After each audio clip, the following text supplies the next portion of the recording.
Hi everyone, my name is Krishna and welcome back to my YouTube channel. So good morning everyone. So today we will learn about yoga philosophy and let's recap. So we learn about education and philosophy and the relationship between education and philosophy. We learn about all things and then we learn about Sankhya philosophy, and right now we are going to learn about yoga philosophy. So yoga philosophy is given by Patanjali, and the yog word means the union, मतलब जो unity बोलते हैं ना उनको योगा बोलते हैं, और जो सारी चीज़ों का एक समन्वय होता है उसको हम योगा बोलते हैं, ठीक है. And it's a union of spiritual individual soul with the universal soul, and it is used in the sense of in the Vedanta. According to Patanjali, yoga does not mean union but spiritual effort to attain perfection through the control of the body, sense and mind through right discrimination between Purusha and Prakriti. तो पतंजलि ऐसा कहते हैं कि ये खाली union नहीं है but ये स्पिरिचुअल एफर्ट है जो हमारे सोल, माइंड, फिर हमारी बॉडी को अच्छे से वो रिक्रिएट करता है. और जब हम योगा करते हैं तो how do we feel? Yes, so I do yoga every day, so I feel very energetic and you feel that ki your body and your mind is literally you gain something and you feel much better. Okay, so yoga is very helpful in everyone's life, but right now we are talking about yoga philosophy and how it is concerned with education and how it used in education. Okay, so it's a philosophy. So Patanjali's theory of प्रमाणा, तो उसमें हम पढ़ेंगे कि जो सांख्य and yoga philosophy है वो align system है ऑफ थॉट्स का, ठीक है. The theory of knowledge according to yoga school is similar to that of Samkhya theory, and according to Samkhya it accept only 3 independent source of valid knowledge. This are perception, inference and verbal testimony. तो हम प्रमाणा है उसमें हम किसकी बात करेंगे कि जो फर्स्ट है वो है इन्फरेंस, फिर है नॉलेज यानी प्रमाणास, और फिर है वर्बल टेस्टोमनी यानी शब्द, ठीक है. इतनी चीज़ है वो हमें याद रखनी है. तो हम फर्स्ट पढ़ते हैं परसेप्शन.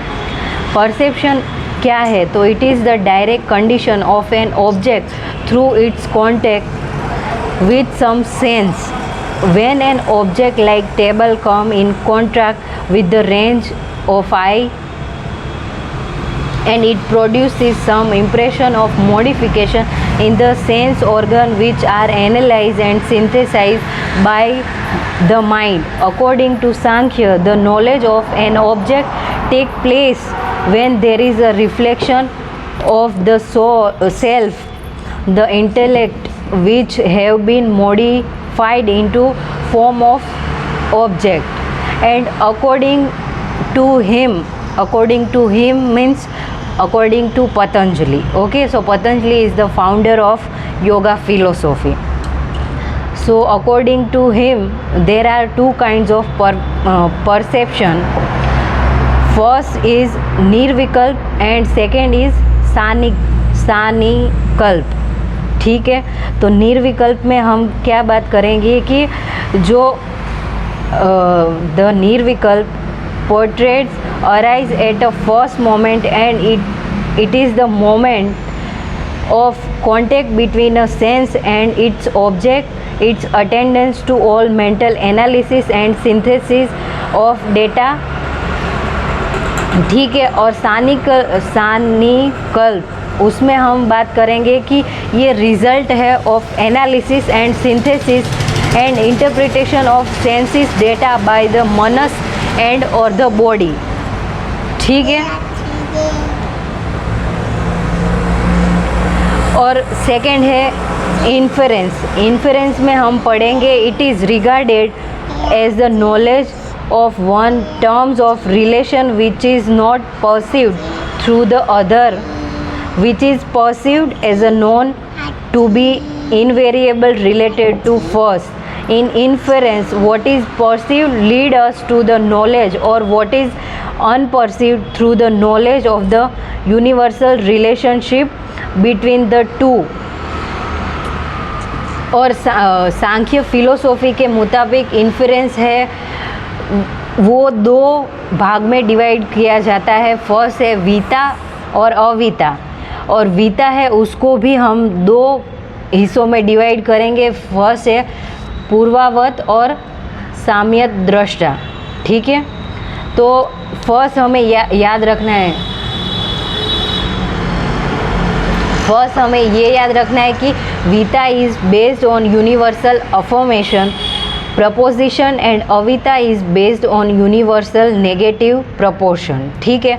तो वीता है उसमें हम बात करेंगे कि जो पॉजिटिव अफर्मेशन है उसकी बात करेंगे। अफर्मेशन क्या होता है कि जो हम ऐसे सोचते हैं कि चलो मुझे ये करना है कि वो करना है, फिर लाइफ में क्या होगा कि मुझे ये करना है, मैं ऐसे सोचती हूँ जैसे मुझे प्रोफेसर बनना है, फिर मुझे यूट्यूबर बनना है, तो मैं ऐसे अफर्म कर रही हूँ कि मुझे ये करना है लाइफ में, फिर मुझे ये करना है वो करना है। तो अफर्मेशन होता है वो थोड़ा हम क्या होता है कि जब हमारा माइंड होता है उसको हम सिग्नल देते हैं कि ठीक है I want to be this and that, तो हमारा माइंड है वैसे काम करने लगता है। और हम लोगों को अनफॉर्चुनेटली वो नहीं पता है कि how powerful is our mind, कि हमारा जो माइंड है वो कुछ भी सोचे ऐसा रियल में हो सकता है। But we don't focus on that and we only focus कि लोग क्या कहेंगे और ये तो इम्पॉसिबल है। बट नहीं, ऐसा नहीं है। हमारा माइंड जो सोच सकता है वो रियल में हो भी सकता है, but it like very hard, and you have to do lot of hard work, and first you just have to believe in yourself. Okay, so yeah, yoga philosophy में यही बताया जाता है कि आप अपने मन को कैसे अच्छा रख सकते हो, और जो योगा फिलोसॉफी है वो आपको बताएगी कि जो योगा फिलोसॉफी के जो बेनिफिट्स है वो एजुकेशन में क्या है, और योगा फिलोसॉफी से बच्चों पे क्या असर पड़ेगा। मतलब जो हमारा माइंड है ना, it's very powerful, but unfortunately we don't understand and we all feel कि ऐसा कुछ नहीं होता है, but our mind is very powerful. And I am telling you that science has prove that what we think it's will happen in real life also, but yeah, it take time and it takes lot of efforts and hard work. But yes, all I am saying कि जो हम सोचते हैं वैसा real life में होता है। ठीक है, तो ये वीता में थोड़ा ज़्यादा मैंने एक्सप्लेन कर दिया। ओके, सो अवीता है उसमें जो नेगेटिव अफर्मेशन है, जो नेगेटिव बातें हैं उसकी बात आएगी। ठीक है, फिर उसके भी दो पार्ट है, उसकी बात हम करेंगे कि वीता में आगे दो पार्ट है, पूर्वावत और साम्यक दृष्टा। ठीक है, purvavat is inference is that which is based on the observe uniformity of concomitance between two things, while samyak drashta is not based on any observation of the concomitance between the middle and the major term. ठीक है, इतना हमें याद रखना है। पहले हमें याद रखना है कि जो पतंजलि की जो थियरी है उसमें तीन चीज़ आएगी। पहला परसेप्शन आएगा, फिर वर्बल टेस्टिमनी आएगी, इन्फरेंस आएगा। ठीक है, और इन्फरेंस में हम पढ़ेंगे कि ये जो सांख्य फिलोसॉफी है उसने इन्फरेंस को दो पार्ट में डिवाइड किया है, उसमें वीता और अवीता आएगा, और वीता में भी दो पार्ट है, उसमें पूर्वावत है और साम्यक दृष्टा है। ठीक है, फिर अब हम पढ़ते हैं वर्बल टेस्टिमनी। वर्बल टेस्टिमनी में मीन्स शब्द, हम शब्द को कैसे यूज़ करते हैं उसका वर्बल टेस्टिमनी में बात की जाती है। और इट्स ऑब्जर्व यूनिफॉर्मिटी ऑफ कॉन्कमिटमेंट,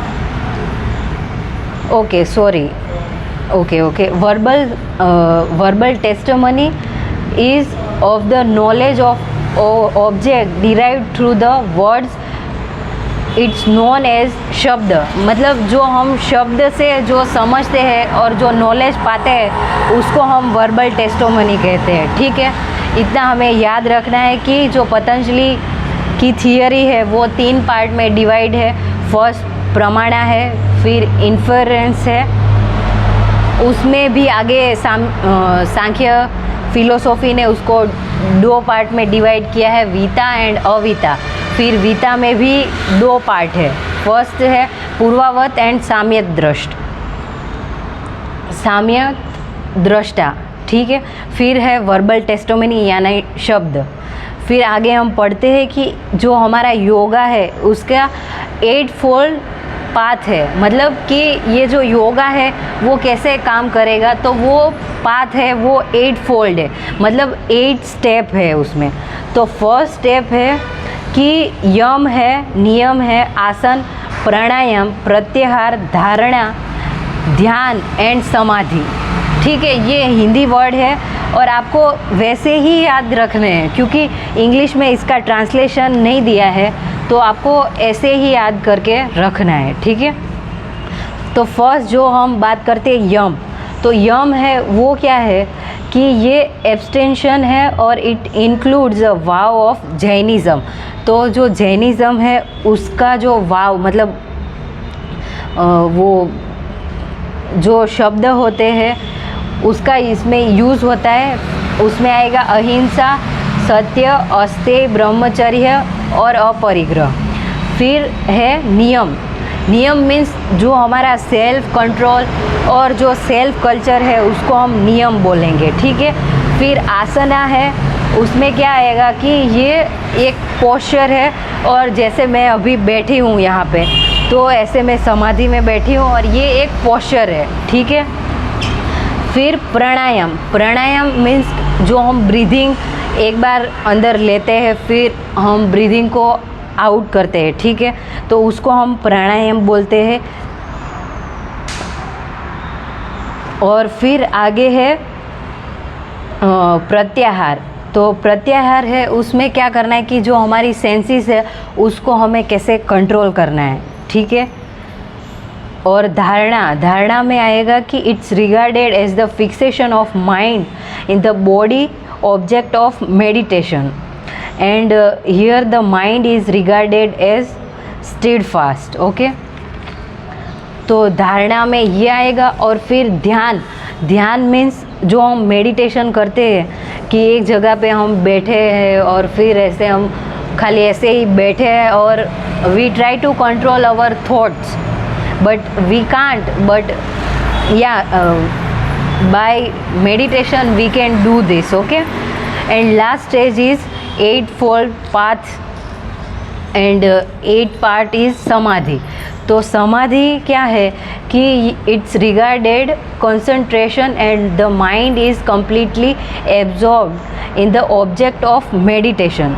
तो जो समाधि किसको हम बोलते हैं कि जो बस एक जगह पे हम बैठ गए और इन लिटरल वर्ड्स हम उसको मोक्ष भी बोलते हैं, फिलोसॉफी में ऐसा बोला गया है। ठीक है, सो हमें ये याद रखना है कि 8 पार्ट्स है योगा में। फर्स्ट है यम, नियम, आसना, प्राणायाम, प्रत्याहार, धारणा, ध्यान और समाधि। ठीक है, फिर हमें पतंजलि ने जो कॉन्सेप्ट दिया है चित्त और चित्त वृत्ति का, तो वो हम समझ लेते हैं कि वो क्या है।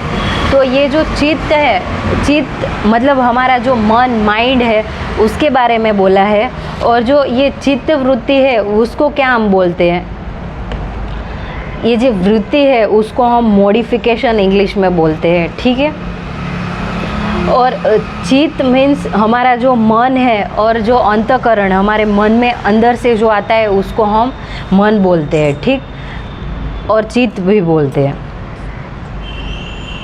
और चित्त है वो फर्स्ट इवेल्युएट है प्रकृति का, ठीक है। फिर हमें इसमें ये याद रखना है कि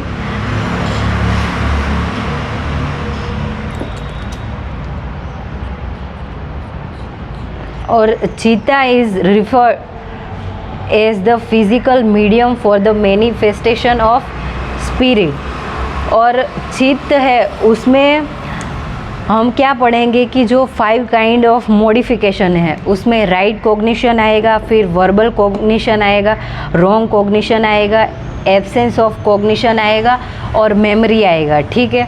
तो चित्त में हमें ये 5 चीज़ें याद रखनी है कि right cognition, wrong cognition, verbal cognition, absence of cognition and memory, ठीक है। फिर योग है वो एजुकेशन में कैसे काम करता है उसको हमें देखना है। तो योग है वो स्पिरिचुअली हमें और सोशली हमें अवेयर करता है और इससे हमारा माइंड, बॉडी और दोनों ही अच्छे से काम करते हैं, ठीक है।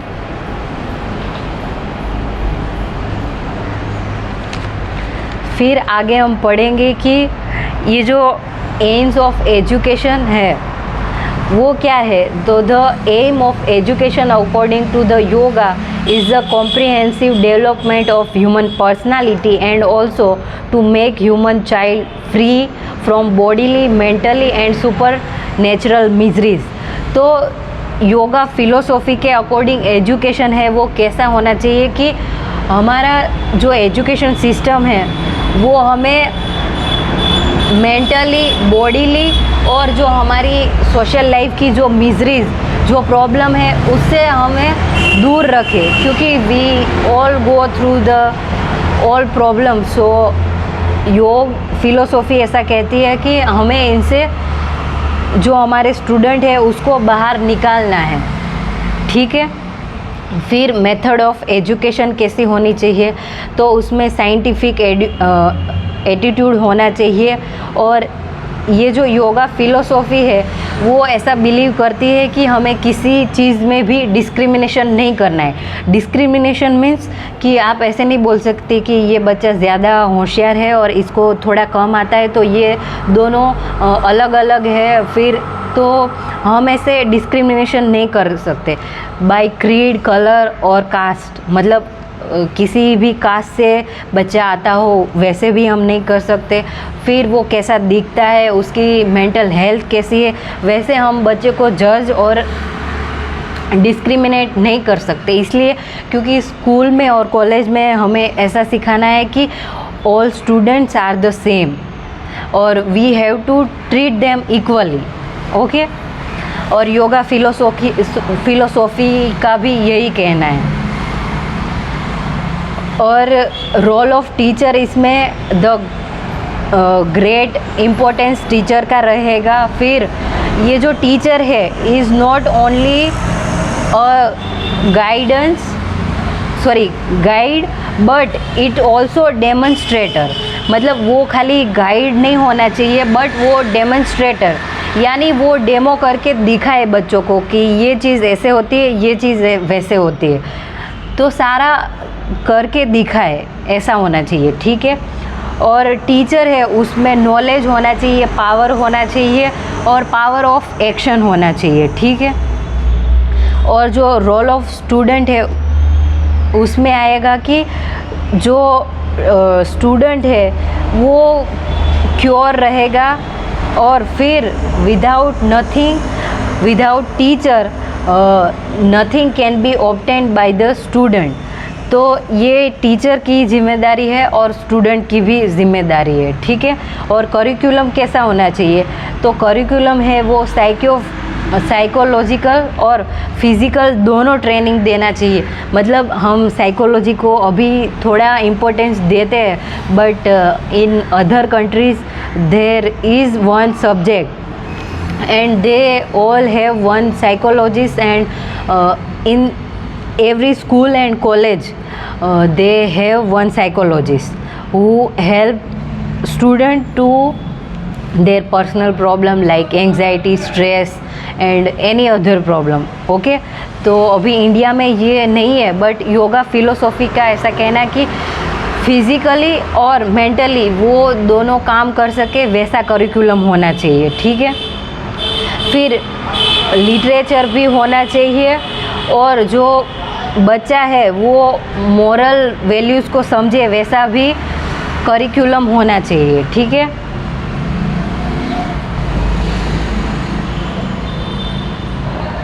और सोसाइटी और जो हमारा कल्चर है उसको भी अच्छे से वो रखे, वो भी होना चाहिए। ठीक है, और डिसिप्लिन है वो कैसा होना चाहिए कि योगा है उसका मेन एम है कि डिसिप्लिन होना चाहिए। ठीक है, और one has to discipline one self physically and intellectually. ठीक है, तो हमें डिसिप्लिन होना है, बट हमें वो डिसिप्लिन है वो खुद से होना चाहिए। एक टाइम होता है कि जब हम बच्चे होते हैं और जब हम कुछ भी करना नहीं चाहते, तब हमें किसी और को बोलना पड़ता है कि भाई तुम्हें ये करना है, वो करना है, पढ़ाई करने बैठ जाओ, ये करो वो करो, फिर पढ़ना है, आगे बढ़ना है। वैसे हमें हमारे पेरेंट्स को, टीचर को हमें ऐसे बोलना पड़ता है। बट एक टाइम पे आप जब ऐसे डिसिप्लिन हो जाओ, तब किसी को आपको कुछ नहीं बोलना पड़ता है, क्योंकि वो अंदर से ही आपको फील होता है कि okay I have to do this for my self. तो वो डिसिप्लिन का योगा फिलोसॉफी में ऐसा बोल रहे हैं। ठीक है, तो इतना योग फिलोसॉफी में था, and I really like this yoga philosophy, क्योंकि इसमें हमारा जो मेंटली और जो बॉडीली जो पार्ट है उसको कैसे हम बच्चों के साथ यूज़ कर सकते हैं, और हमें जो स्टूडेंट है उसको हम मेंटली, फिज़िकली और जो हमारी सोशल लाइफ की जो मिजरीज यानी प्रॉब्लम है उससे बाहर निकाल के भी उसको अच्छा एजुकेशन हम दे सकते हैं। That's why this is my favourite philosophy. And okay, so we learn about that yoga philosophy is given by Patanjali, and this philosophy is divided in 3 parts. First is perception, second is inference, उसमें भी 2 part आएंगे कि सांख्य philosophy ने उसको 2 part में divide किया है, वीता और अवीता। और वीता में भी 2 पार्ट आएगी कि पूर्वावत एंड साम्यक दृष्टा। ठीक है, फिर वर्बल टेस्टिमनी यानी शब्द आएगा। फिर इसमें 8 फोल्ड पाथ है, उसमें हमने पढ़ा यम, नियम, आसन, प्राणायाम, प्रत्याहार, दर्शना, ध्यान और समाधि के बारे में पढ़ा। फिर हमने चित्त के बारे में पढ़ा और उसके जो 5 मॉडिफिकेशन है उसके बारे में पढ़ा, right cognition, wrong cognition, verbal cognition, फिर एब्सेंस ऑफ कॉग्निशन और मेमोरी के बारे में पढ़ा। ठीक है, फिर योगा का जो एजुकेशन में क्या रोल है वो पढ़ा, फिर एम्स ऑफ एजुकेशन पढ़ा, मेथड्स ऑफ एजुकेशन पढ़ा, role of teacher, role of student and curriculum कैसा होना चाहिए, फिर डिसिप्लिन कैसा होना चाहिए। Hope you will like my video and hope you will enjoy. Bye lovely learners and have fun.